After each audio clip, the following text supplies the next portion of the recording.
There's no reason why that couldn't be your story. You don't have an expiration date. Ooh, I love that. The actual pages. Like, that's all that matters at the end of the day. This is the Authors and Agents podcast.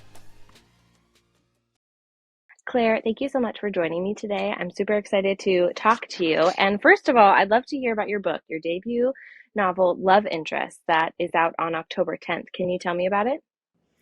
Yes. So Love Interest is a workplace rom-com that is set in Manhattan. It follows a couple of business professionals in their young 20s. There's an adversaries to lovers aspect. There is forced proximity in the workplace. And basically, they are thrown together on this project and have to spend some time together to achieve their individual goals, even though they have a very adversarial aspect to their co-working relationship. I would say that it is a good comp for The Hating Game, as well as... I was just thinking that. Yeah, oh yeah. Lots of people comp it to The Hating Game. I think because it is that sort of enemies to lovers-esque plus the kind of corporate intrigue part. Right. But it's really also a love letter to being in your early 20s in kind of like the world is my oyster phase of adulthood. I wrote it when I was 25, and so I was very kind of attached to that phase of my life at the time. And I really hope that that kind of vibe comes out in the book, as well as the whole, co-working romance of it all. I love it. That's so exciting. I just made my husband watch The Hating Game the other night. He was like so into it at different moments, and then he was like eye rolling at other moments. And I was like, "Do you want to watch another romantic comedy with me?" And he was like, "No." That's exactly how my partner is. He kind of waffles back and forth about liking rom-coms and not liking them.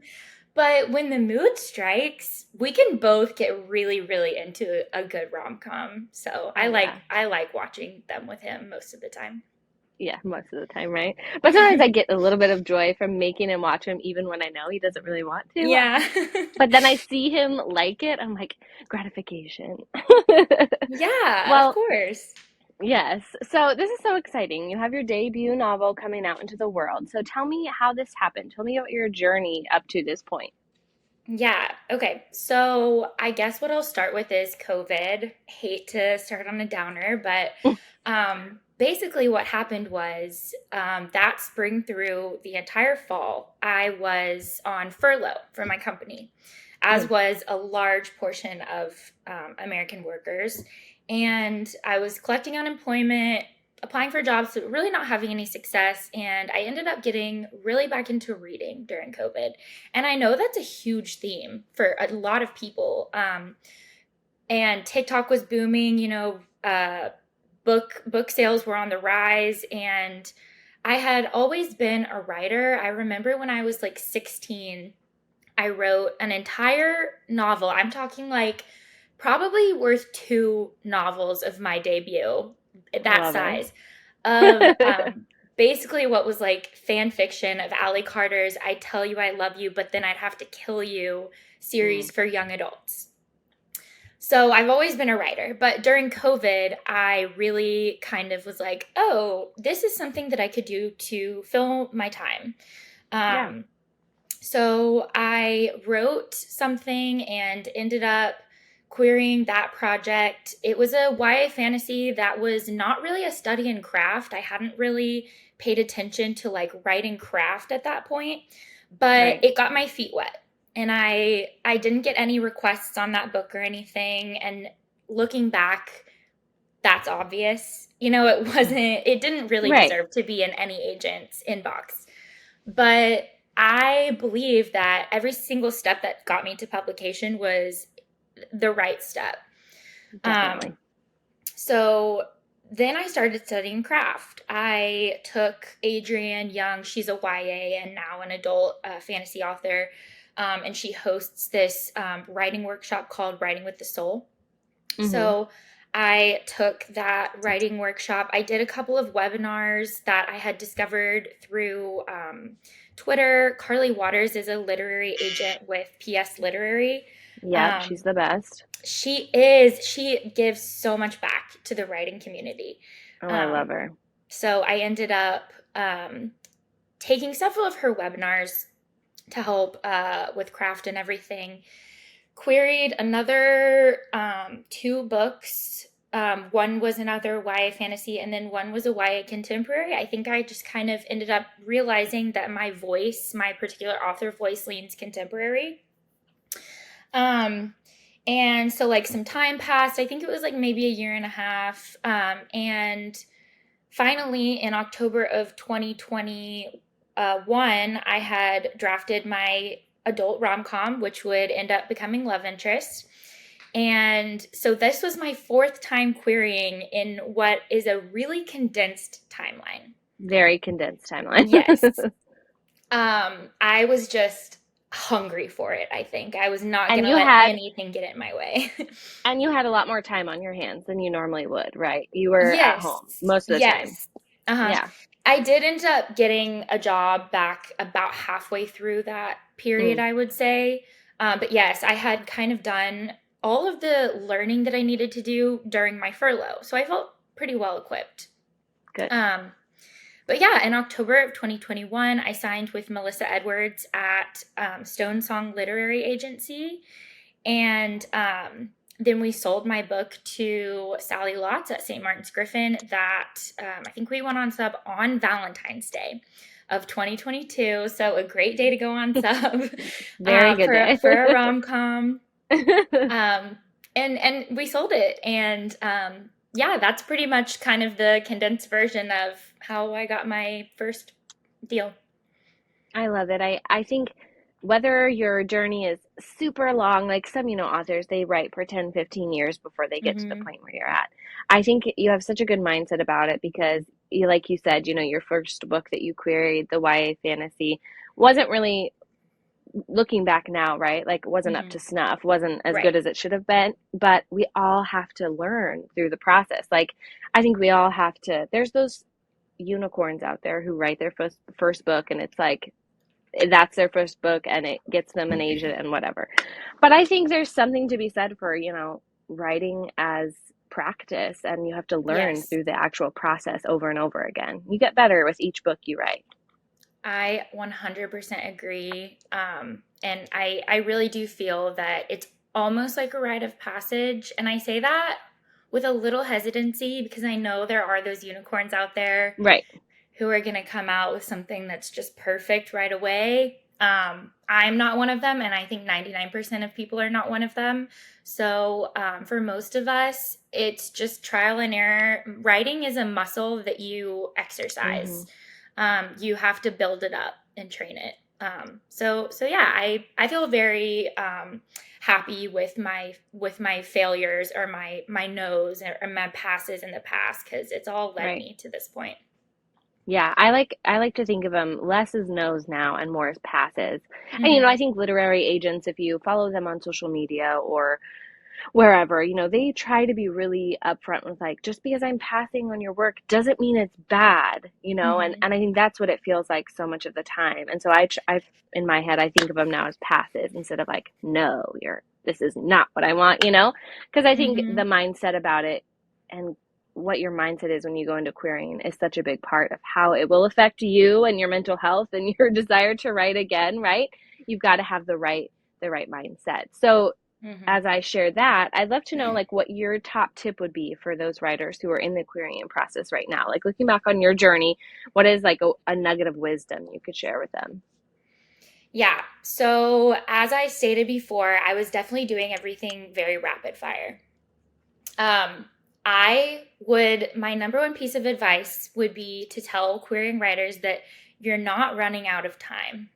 I think that was one thing that I really struggled with when I was querying was I was like, oh my gosh, I have to do this right now, or, I'm going to, run out of talent, or I'm going to run out of words to write, or, I've been writing this stuff right now, but then the agent's wish lists are going to change and I'm not going to know how to keep up. And, if I'm not publishing by the time I'm whatever age, then I can't start the rest of my life. I was sort of very like single-minded about it all.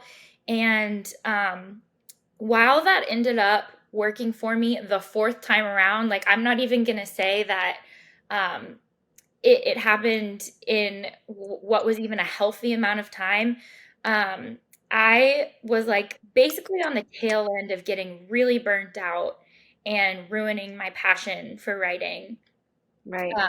So I think that if I could go back, I would spend way more time enjoying the writing, being more diligent about my critique partners and my beta readers, and letting my manuscripts breathe a little bit more, and just reminding myself that publishing books is not going anywhere. The agents are not going anywhere. Some of these agents have been in the business for like 20, 30 years, and they're still selling. Right. So yes, just let it breathe and take your time is the advice I would give querying writers. I think that's great advice because it can feel like a race at a to a certain extent, right? Like, especially if you have friends in the community, right? Like you're like, oh no, they just signed with an agent. Oh no, they have a book deal. Oh no, their book's coming out, and they can be like, I'm so behind. But again, that's the hard part about it is you can't compare yourself to all these other people. I mean, that's just so hard. It can, I think, you know, I think you queried a lot in that short amount of time, and querying can be so hard on your mindset. So I can totally understand how you were like almost burnt out there at the end, because that's a lot. Like usually there's maybe a year or two in between, right? If you're a longer writer and taking more time during drafts, but it got you where you are now, which is amazing. And at least you didn't get burnt out before, you signed with your agent. Yeah, exactly. Yeah, I feel very thankful for the stars to have finally aligned. And now on the other side of it, I'm much more like, okay, let's even if you're thinking I could publish 1 million books or I could be writing faster, I just have to tell myself to let the manuscript breathe, and I'm honestly still working on it. But yes, that's a goal I for have myself as well. Yeah. I have such a hard time letting the manuscript breathe. I'm like, okay, I'm going to wait 2 weeks before I read it again. Like 3 days later, I'm like, I'll just read it in really slow, like really just like one chapter at a time. And then I've like read the whole thing 2 days later. I'm bad at that. Yeah, me too. I'm too Sorry. excited at that point. I'm like, I want to keep going. I want to revise, right? Yeah, which I think is a good sign if you're really excited about your book. But letting it have some time away and coming back with fresh eyes is so important, and it's something that I'm just like slowly learning still. But yes, very important. Very important. So I've got a two-part question for you next. I'd love to know what your favorite part and your least favorite part of your publishing journey has been.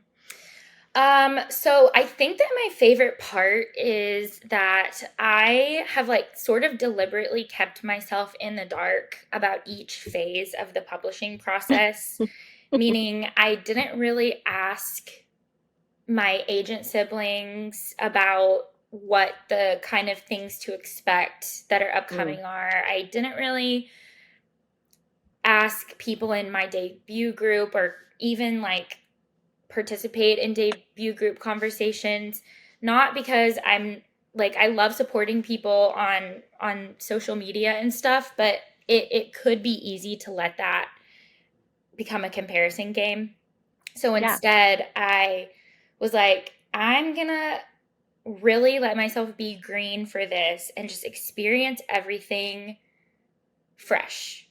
So that when, like, for example, when like my copy edits came, I had no idea what those were going to be like. And the past pages, like, no clue. And then writing your acknowledgments, when that happens, and, kind of seeing what strategies your marketing team is going to do for your book specifically, and letting it be like, hey, this is what we're going to do. Like, what do you think of this? And they come to you with like, cool graphic ideas or a strategy about, like, for example, my book had a traveling arc, which I was something that I didn't even know about and was kind of like pleasantly surprised about. So it's been fun kind of really being like a debut author that is like sort of being carried along through it. Because you only debut once, and I'll never have this experience again of not knowing what's coming next. And it's almost complete. So that's been really fun and sort of a way to let myself have fun with it. Yeah. In terms of my least favorite part of publishing, I would say that, again, the anxiety of comparison is pretty tough. Not just with like people in my debut year, but people who like, we were talking about the hating game earlier. Obviously, people are going to compare my book to the hating game, sometimes in positive ways, but maybe other times in not so positive ways. Or comparing to, somebody who's writing you really like, or somebody who says like, this book is for fans of this author's voice, all that sort of stuff. So it's been a very deliberate effort to say, keep my eyes on my own Word doc and not let that sort of comparison, which is natural, but like not let it spiral into anxiety territory, if that makes sense.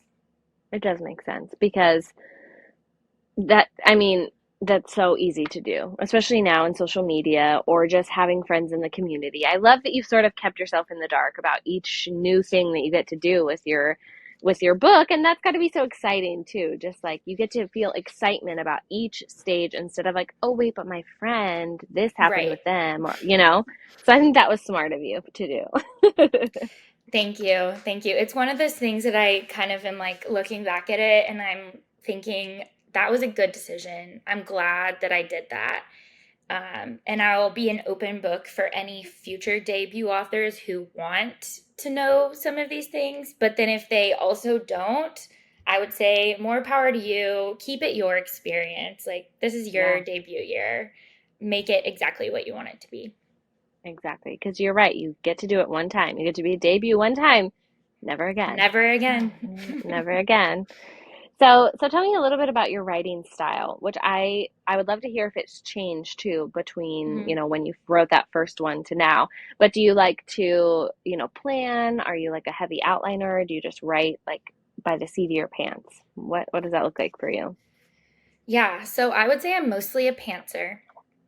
I do keep a journal where I scribble down lines I really like or plot points. I do a characterization sheet with every book I don't know if you're familiar, but a lot of the characterization sheets will say like the ghost, the lie, the psychological need, and the moral need of a character. I'm really, really big on that because I think it drives the entire theme of a book. Yeah. And then the other thing that I do is I sort of keep a loose Save the Cat beat sheet in Excel. And when I say loose, I really do mean loose. I don't think it necessarily all applies to romance. But I like that there's like the break into Act 2 and it gives you a percentage. So like if I know that I want my first draft to be 85,000 words, then I know that my sort of break into Act 2, or like let's use, for example, a fake dating rom-com trope, that like around that percent, they're going to be like, okay, now it's time for us to agree to fake date. And that's sort of your pacing lines of the beats of the novel. In terms of the chapters and the scenes, I'm a total pantser. Anything could happen. But yeah, the pacing I'm pretty big about keeping formulaic, and then I just kind of fill in the gaps based on like my mood that day or what scene popped into my head in the car or whatever like that. Yeah. And you've been doing it that way since you wrote that, first one in COVID. Well, hey, The you first figured one out was, what, of course, there was no beats in that one. yeah. There was no craft. But every book after that, it's been almost exactly the same, even up to the book that I'm working on now, which is the second book in my deal. It stayed the same. Awesome. I think it's great that you figured out what works for you. And, I think there's something so freeing about allowing yourself to be a pantser, right? Like a little bit. I know authors who like outline the whole entire thing and they stick to every single thing that they outline, and more power to them, because if that works for you, that's great. But what I love about this is that everybody's like process can be different, and that's okay because we're all different writers. But I'm Mhm. definitely similar to you where I have like the major moments in my head, but I like to pants, and I don't write in chronological order, which can be messy Oh, sometimes. But I love the freedom to be like, oh, I just thought of this cool moment. I'm gonna write it out and then fit yeah. it in where it goes. And I think that keeps me more excited about it too. Yeah, that's amazing. I've sort of gotten into that point where when I revise, I'll add new chapters. I'm not to the point where I write out of order on the first go round, but I will kind of like skip around in revisions, like start at the end and then go to the beginning and stuff like that. And Yeah, you're right, it does keep you excited. it does. Yeah. So Claire, tell me something that your readers wouldn't know about you. So I was struggling to think of a good answer to this, and then it came to me last night. I am the most I cannot hold on to my important items. And by important items, I mean phone, wallet, keys, um, anything like that. Even last night, I left my cell phone at my doggy daycare place. Oh my goodness. I got the dog. I just left the phone. Oh my And goodness. this is like a running joke with like me and my partner and all of my friends throughout my entire adult and teen life is I have broken or lost more cell phones than it should be reasonable for any human being. I have had wallets that flew off the top of a car and got trampled under a semi. I just Oh cannot my gosh. keep hold of my important items. It's a constant battle. So yes, that's something that people probably wouldn't guess because I feel very put together in a lot of aspects of my life, but not this aspect. Not that aspect. We need to get you like a lanyard or like a clippy keychain, something Yeah, like that. That I just need stays an on your Apple tag person. on everything. Yes, you Every do. single thing. Maybe we can crowdfund, get you some Apple tags for all your important items. That is so funny. I'm the type of person, and I think I work on my phone, like do social media marketing for people. So for me, if I lost my phone, it would be like level 10 emergency. Yeah, I definitely used to be that way, and it's just happened so many times now where I've had to go like a week without a phone that I just disassociate. Just like Good for you. you can talk to me in a week. Good for you. I think that's great. We all need more breaks from our phone, though. Hmm. So, on a typical day, because I'm assuming you still have a day job, right? I do. Yep. Okay. So, on a typical day when you're drafting or working on a project, how much time do you spend writing? So I will spend, it's usually at night, um, kind of when I'm laying in bed or, hanging out with my dog. I would say 1 to 2 hours during, any busy time. So if I'm drafting or revising, I would say 1 to 2 hours on weeknights. I try to use my weekends too, but they stay pretty busy. So if I can find time blocks on like a weekend, like a Saturday for 5 hours, I'll really try to do that. Yeah. But I feel like I've been going to 1,000,001 weddings for the past 3 to 4 years of my life. So I would say nights are the go time. Um, and if like having a full-time job and having a secondary job or a side hustle, as some might call it, you just have to get good at time management and Definitely. carving out time for writing because it is a job. Even before you have a deal, you are just investing in your future. So carving out time and making it sort of like an upfront thing that you tell your partner or your children or whoever about like, I need to do this, really sets you up for better success. Because if the people around you respect that you need that time, then they'll give it to you. Yeah, You just kind of have to be upfront about it. you definitely do. You've got to find ways to carve out that time. As one of those people who has children, for every other week, my two step kids, when they're here, we have four, and it's very loud. Mm-hmm. I have found different ways to carve out that time, right? Like I write at night, usually on my phone in my bed, way too late, or just throughout the day on my phone in my notes app is where I write, Mm-hmm. because it can be hard at times to sit down with my computer.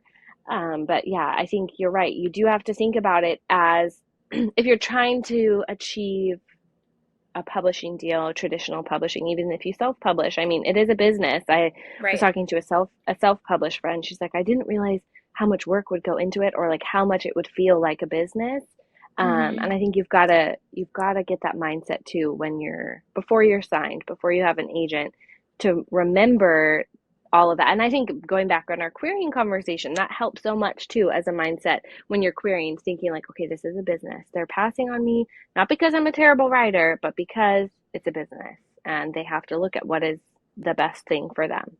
Yeah. Yeah. 100% agreed. It's a creative pursuit, writing, Yeah. but we're selling it to be packaged into, an 18 to $30 item that you can purchase off a shelf. Yeah. And you really have to kind of like let your left brain and your right brain take turns when you're an Yes. author, because you have to pander to like each side depending on the day. So yeah. Yep. Yeah. So writing as a creative pursuit, writing as a creative thing can be so wonderful and so freeing. Like I've always thought it's very therapeutic to a certain extent, Hmm. for me at least.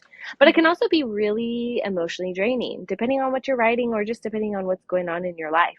So what would your like tip be for other writers who maybe are where you were when you were querying the fourth time and are getting burned out, whether on writing or on querying? Like what would your tip be for them?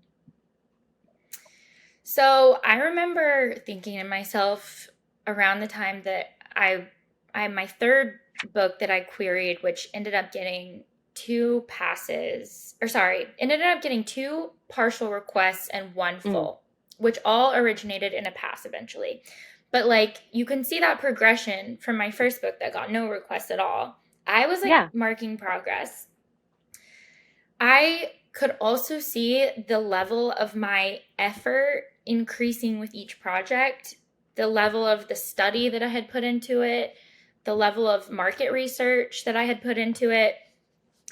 And that was all an example of me taking it more seriously and being even more respectful of agents and editors, and sort of saying, I am going to meet you at the level of professionalism with which you're expecting to be met. Right. So that's, one side of it in terms of the business sort of, gaming the system, etc. Like, how do you actually get there? How do you actually accomplish what you want? Your effort needs to increase, be professional, and really do your research. You will see the results over time, like I did. Move in the direction that you want. In terms of the actual writing part of it, and like you said, it can be a really emotional experience and very therapeutic. I 100% agree. I cry drafting all of my books. Oh yeah.